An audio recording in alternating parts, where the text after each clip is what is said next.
evening and welcome to Gamesmaster. It's not just that we're the best video game show on telly, blow me, we're also the funniest as well. Now, we get a lot of letters sent in from you, thank you very much for all of them. Here's one which particularly tickled my pink. It's from Riff Tonga, from Newton Mearns, and it goes, Dear Dominic, I have watched your show for 17 years, and I've always wanted to see a show where you have that kid, Martin Mathers, on, doing some more Virtua Cop stuff like last series, plus that great mindbender Uri Geller doing well, anything, really. Yours, Riff. Well, would you? Adam and Eve at Riff, but that's exactly what we've got on today's show. Isn't that incredible, girls? Wow, it's unbelievable. Quite literally. And so we begin with an event called You Only Live Twice.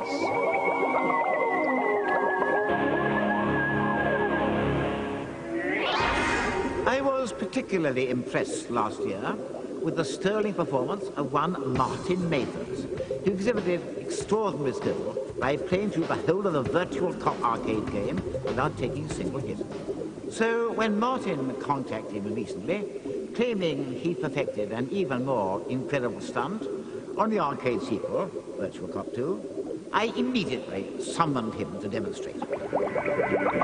So please welcome once more Mr. Martin Mathers.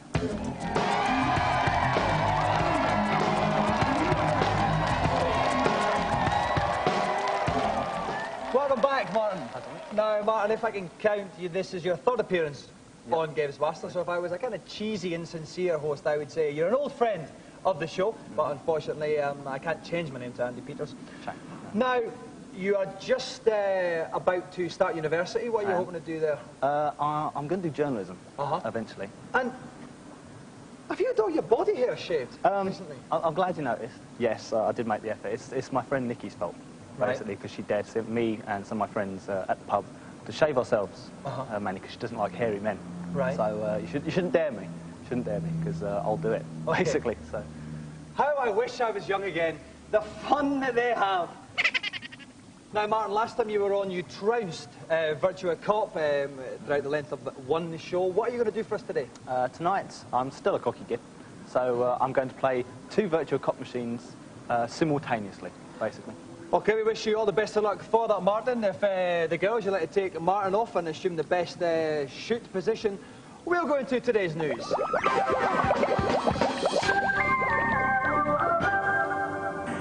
Like me, Sega arcade machines just keep on coming. Touring Cars is the latest monstrosity to be on test at the moment. A furious race around the track trying to finish in first position affair.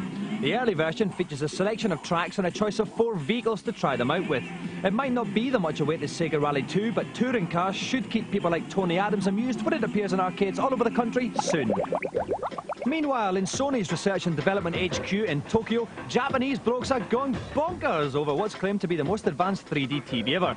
Yes, it's not a fish tank, it is actually a TV which offers a convincing 3D picture without the need for glasses that make you look like a git. Details are sketchy, but no doubt it'll soon be in stores over here, sporting the kind of price tag only I can afford. These Japanese blokes we spotted at the unveiling of the new TV were a bit confused though, because that really is a fish tank. Finally, let me share with you my favourite game of the moment, Barbie Fashion Designer. This surprisingly original title allows me to design my very own Barbie outfits. I can select from the hundreds of options on offer, or even use a scanner to sample patterns of my own choice.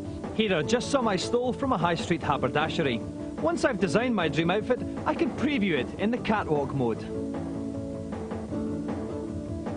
Even better, I can then print my designs on the special Barbie fabric paper included, cut them out and dress my Barbie dolls in the clothes I've designed on the computer. You just can't get me off this one.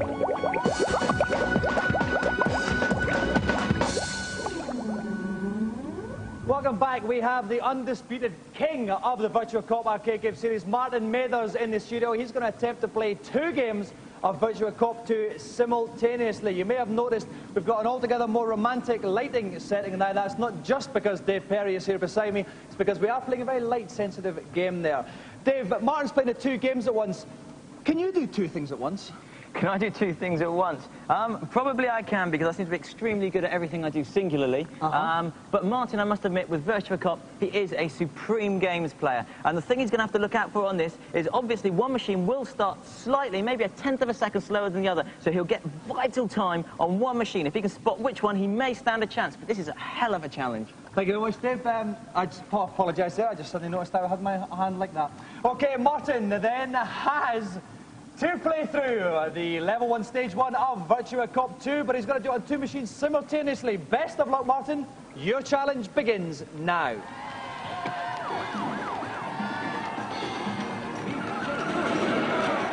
So off Martin goes. In the bottom left-hand corner of each screen, you can see the number of bullets that are left in the chambers of his gun. When the bad guys appear, there'll be a circle around them, but that still means he has to take careful aim, Dave. That's right, because when that circle starts turning red, it starts green, it goes red. As soon as it goes red, that means the bad guys are going to shoot you. So what he must do on both screens, whenever he's got a red target, is prioritise that bad guy and get rid of him first. OK, now this means that when he's concentrating on one screen, he's got to try and look through his peripheral vision to see the target appearing on the other one. It's very, very tricky to do. We cannot stress enough how consummate Martin's gamesmanship really is, Dave.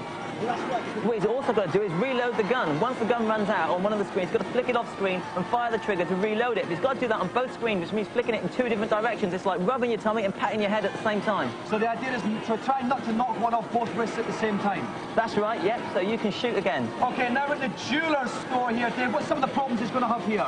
Well, the guys are going to come up from behind the cabinet, so he's got to shoot through the cabinet. He's also going to have these hostages coming up. He mustn't shoot a hostage, because not only is that bad, it also means he's going to lose a life, and he's only got one life in this challenge. OK, the hostages are generally wearing white. It's a general hostage fashion statement. They're all wearing white this year. There's one up there. Don't shoot him, Martin. No, he managed to get the guy on the right-hand side. Excellent shooting there from Mr. Mathers. One guy jumped up and he got him right in the midriff. He's going fantastically here, Dave. He's shooting very well. He's taking the sequence out. They're all popping up and turning along that balcony. Once he dispatches with the bulk, he's going to come down to the bottom left-hand corner of the jewellery store, and those are going to be the last few baddies he has to disperse with.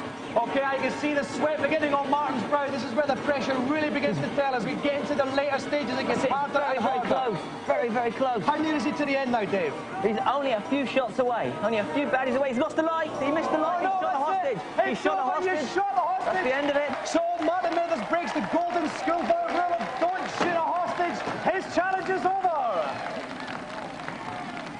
Well, Martin, talk us through those closing stages again then, telling us what you did wrong. I was going fine, coming down across the balcony, down to the low stage. Hostage pops up. He looked too much like Peter Andre for my liking, so I just had to do the only humane thing, unfortunately. It's a very understandable thing and a very unselfish act. I thought so. Forgo the joystick and whack Peter Andre. It's the only thing to do. Tell us, Martin, exactly how far away you were from the end of the challenge. OK, well, it came down. There's that man, the hostage. Row of 4, another hostage, and then just the last one, that's it. So it was desperately close. It's too close, far too close for my liking. Now, Martin, did the lack of body hair come into it at all? Yes, when it's the friction of the suit, you know, static electricity, that kind of thing. I'm blaming it on that. Oh. And I'm sorry, but it's Nikki's fault for daring me. Nikki, I'm never talking to you, OK? So. Did I see you talking to one of my cameras? Oh, sorry. Just because it's his third appearance on the show, he thinks he can get cocky. Oh, well. So before he continues, starts taking over the whole show and becomes bald and wears nice suits, so let's give another round of applause for our challenger, Mr. Martin Mathers. And so, with Martin's air of invincibility pierced like some fashion victim's belly button, let's console ourselves with today's reviews.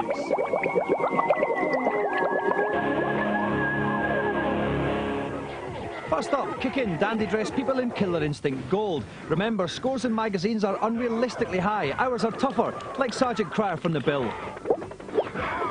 For a start, there are new backgrounds, which are completely 3D and very impressive, much more impressive than the Killer Instinct 2 arcade backdrops. There are also new training modes, including one where you're set a challenge, complete a move or a combo, and you've only got a few seconds to do it. There are also little upgrades to the way the game plays, increasing and reducing damage of certain attacks, making it easier to link certain moves and combos together, giving everyone the chance to string up to 90 hits together. The moves and the combos are so phenomenally complicated that you really do need to have a complete understanding of the fighting game genre just to complete them. I'm particularly not that interested in Killer Instinct Gold. If I wanted to decipher more and more complex button presses, I'd actually try to learn Morse code.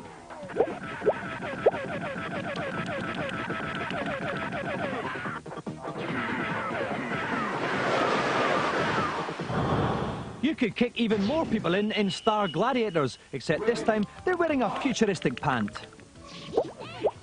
Like most beat-em-ups, there are some awesome special moves in this game. For instance, you can do the plasma combo, where in the top left-hand corner of the screen you get a little bar. If you fill that bar with 5 moves consecutively, you can pull off the plasma combo, and it is hair-raising. Graphics are really fantastic in Star Gladiator, with really nice animation. The only problem is having such smooth animation slows the action down slightly. The futuristic theme is a winner, and I would have to say so is the game.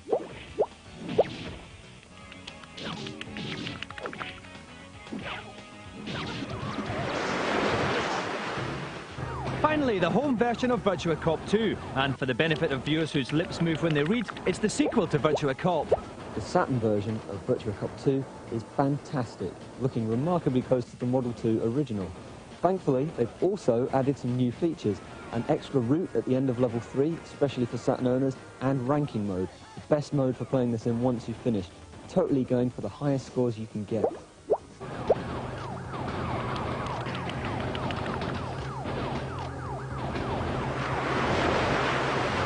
And hey, don't forget kids, our webpage remains an oasis of quality fun in a desert of substandard cack. And that's a direct quote from Education Secretary Gillian Shepherd. Okay, that's goodbye, quite literally, to part 1. Coming up in part 2, we have Uri Geller on the show. So lock up mums and dads, puppies and pussies, because exposure to this man's powers could quite literally make them all bent.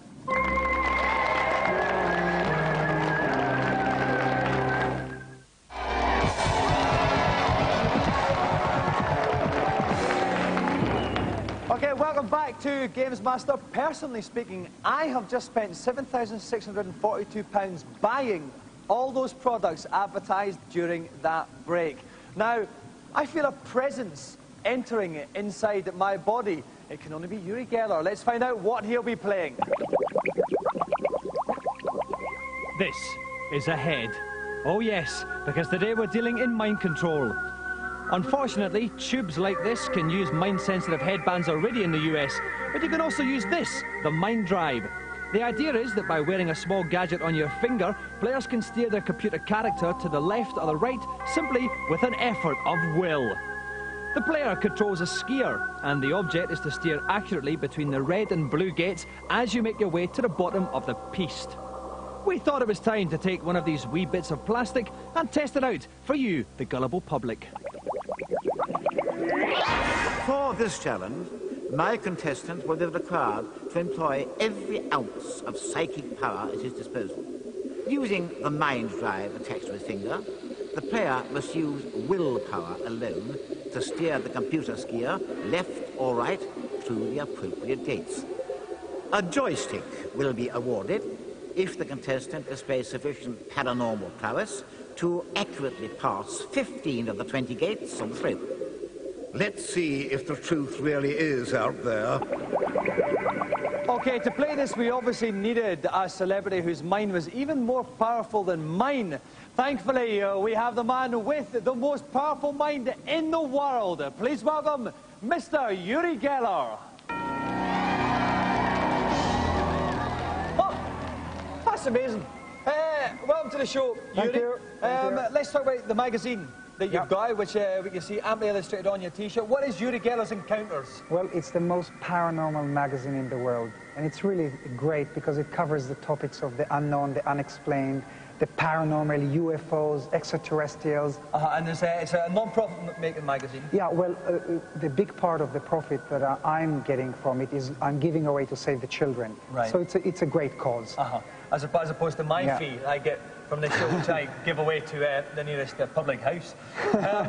Now, we decided we're going to do a little experiment of your paranormal powers. Now, before the show, I wrote down I made a drawing on a bit of paper, which I'm now going to try to beam to you. Now, I must make this quite clear. You know that I, more than anyone, would not lie to you. Uri has no way of having possibly seen what I have drawn, right? It might work, it might not work. As long as you really drew a drawing. I really drew something. It's in here, and I'm going to try and visualize it now. Exactly. And you're going to draw it. Exactly. Now, look, Dominic, I am taking a risk because this is television. If it fails, it's not a good feeling. But if you really believe that you can transmit to me the drawing, I'll draw it. Okay. Begin. Staring onto my face. Now you see, I close my eyes. I can talk while I do this. And I visualize a TV screen. And into the screen, yes, keep drawing it over and over in your mind. Over and over. Yes. Yes, I'm getting something. Keep doing it. I don't know what it is. It's bizarre because usually if I tell someone I am a bad drawer. If I tell someone to draw something, they either draw a house or a tree or a flower, but this is, I don't know what it is. I'm showing it to the camera. Okay. Maybe it's an unfinished drawing, but it could be. That is, I know, and I cannot believe this, right? That was supposed to be a pair of scissors. I got it then! Because I thought about cutting my hair, and this is this. I put this in my pocket, right, before we did this, on 2 sheets of paper. Exactly. And that's what I did. That is absolutely unbelievable. But look, I must show you that if you look, I'm showing it to the camera, if you look at my drawing from here to here, look, and yours, look, from here to here, hold this, and you'll see it's going to be the same size. Let me quickly show it to the camera. Look. It is exactly the same size as well. And there's no explanation to this. It's pure telepathy. Now we're going to take these paranormal powers. We've proven that they work now. Let's see if we can apply them to video games. Now that's another ball game. Okay, we'll see how you do it. If you'd like to sit down and get ready to play it, I'll go up to the co-commentary position. And another close encounter of a paranormal kind is Mr. Kirk Ewing, who's helped me through this challenge. Kirk, what's the most powerful thing your mind's ever done? Well, I did plant a subconscious thought to wear a dodgy suit in your head.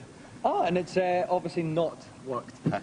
Next time, maybe, Kirk. Okay, Kirk, have you got any tips for Yuri on this? Well, apparently the tip here is once you're wearing your little finger thing, think aggressive to go left and think complacency to turn right in this downhill mine ski type challenge. Is that some kind of political allegory there? I don't know if it is. It's just basically that's how you do it, okay? Okay, then. It's a 20-gate course.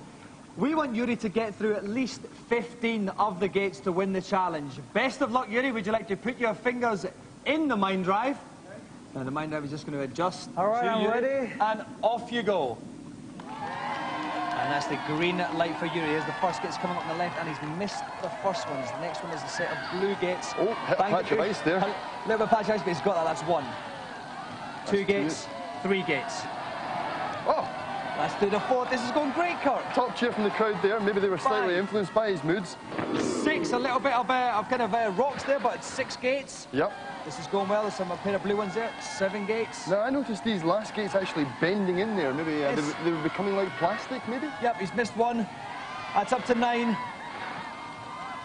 That's 10 gates. We're in a double figure. The snow's coming down. It's a blizzard. It's a blizzard. 12 gates. He skipped in a blizzard. 13. I hope it's not unlucky for Yuri, that one. Oh, he's skating his heart out. 14 gates. This is an incredible display of mind power. 15 gates, that's it, but we're going to see how many he can finally do at 16, 17 gates now. Let's go through these last ones. Through the final ones. That is, what I reckon, 18 gates for Mr. Yuri Geller. So if we just wait for the score clock to confirm that, I think it was 18. And yes, a fantastically spoon-bending score of 18 out of 20. Mr. Yuri Geller does the challenge. Congratulations, Yuri. Thank you. Well done, sir. Thanks, it was great. Was it difficult at all? I mean, 18 out of 20 is a heck of a score. I'll tell you what, it was thrilling, it was quite amazing and entertaining. And you did have to focus your mind power into the game, because you moved it with your mind, left, right, left, right. But now, you had to think aggressively to move to the left and camp thoughts to the right. What were you thinking of? Can you tell us? I didn't try to use the word aggressive. I just forced it to the left. Right. Forced it to the right gently, you know, and it worked. It worked. So you didn't think of being assaulted by people after you've been to see Reading play on a Saturday like that, no? Don't mention it now. Well, thank you very much indeed for coming on, and thank you very much for being able to read the badly drawn scissors that I had drawn. That was incredible. And because of getting the fantastic score of 18 out of 20, the Gamesmaster Golden Joystick goes to tonight's special guest, Mr. Yuri Geller. Thank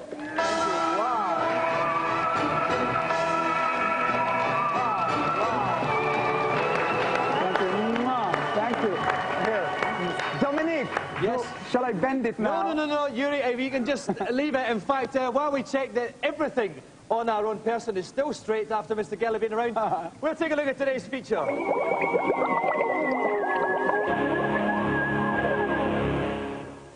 I've chosen you to direct our next project, so welcome to the studio. Now, making movies is one of the greatest jobs in the world. You've got to have talent and intuition, patience and energy, and the real innate ability to tell a story. What you're saying, Stevie, is it's a bit like Jack and Ori. Steven Spielberg's director's chair is the first CD-ROM that truly allows you to create your own movie. With Quentin Tarantino and super hair babe Jennifer Aniston from Friends as your stars, the potential is there to make a real blockbuster. Stephen is on hand to advise you on the way, and just as well, because the process is frighteningly realistic. If it's not on the page, it's not on the stage.